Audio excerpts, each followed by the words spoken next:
महाराज जी, जीवन में कई बार परेशानियां आती हैं तो लगता है हमने कभी किसी का बुरा नहीं किया, फिर ये सब क्यों हो रहा है? अगर ये पिछले जन्मों का है तो इस जन्म में कर्म क्यों फल मिल रहा है इसका मतलब? क्यों?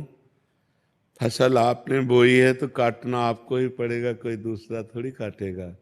आज कत्ल करता है, 10 साल मुकदमा चलता है, 20 साल की सजा होती है। कानून व्यवस्था है। ऐसे ही हमारी भागवतिक कानून व्यवस्था है।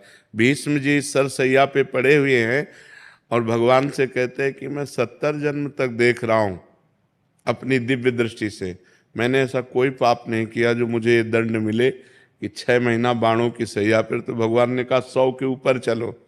एक बार आप राजा थे और एक सांप को उठा करके बबूल के पेड़ में बड़े बड़े कांटों में ऐसे डाल दिया और वो 6 दिन तक तड़प तड़प करके मरा।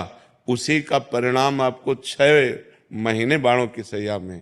तो एक बार किसी एक आदमी का कत्ल किया तो उसको 50,000 जुर्माना या 1 लाख जुर्माना और आजीवन सजा, क्या दंड मिलते हैं? नहीं मिलते। तो हमारे तो न जाने कितने पाप हैं। अब कौन ऐसा शरीरधारी है जो झूठ नहीं बोल रहा?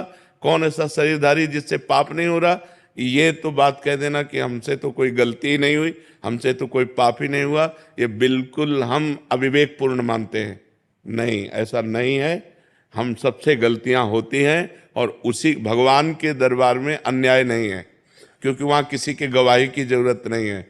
उस सर्वव्यापी परमात्मा आपके हृदय में ही बैठा हुआ है। मत्ता परतरम नान्यत किंचिदस्ति धनंजय, मेरे सिवा और कुछ है ही नहीं, तो उसको गवाही की क्या जरूरत है?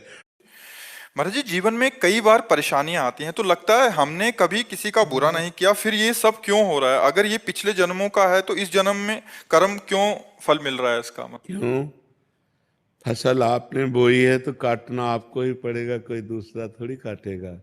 आज कत्ल करता है, 10 साल मुकदमा चलता है, 20 साल की सजा होती है। कानून व्यवस्था है। ऐसे ही हमारी भागवतिक कानून व्यवस्था है।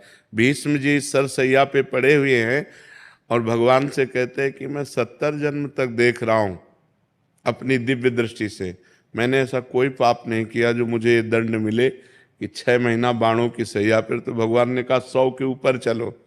एक बार आप राजा थे और एक सांप को उठा करके बबूल के पेड़ में बड़े बड़े कांटों में ऐसे डाल दिया और वो 6 दिन तक तड़प तड़प करके मरा। उसी का परिणाम आपको 6 महीने बाणों की सैया में। तो एक बार किसी एक आदमी का कत्ल किया तो उसको 50,000 जुर्माना या 1 लाख जुर्माना और आजीवन सजा, क्या दंड मिलते हैं? नहीं मिलते। तो हमारे तो न जाने कितने पाप हैं।